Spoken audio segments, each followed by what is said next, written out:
श्रामणेर ही संस्कृती परंपरा बुद्धाच्या काळापासून चालत आलेली आहे. श्रामणेर म्हणजे श्रमण म्हणजे श्रोता, जो श्रवण करतो त्याला श्रामणेर असं म्हटलं जातं.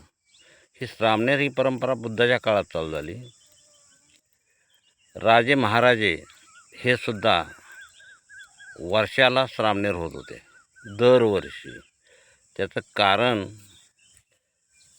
की आपण आपल्या संसारापासून, आपल्या इस्टेटी धनदौलतीपासून 10 दिवस अलिप्त राहून निव्वळ धम्माचा अभ्यास करणे किंवा बुद्धाच्या बुद्धीच्या सानिध्यात राहणे, स्वतःच्या प्रकृतीचा आणि धम्माचा अभ्यास करणे हा एकमेव उद्देश होता.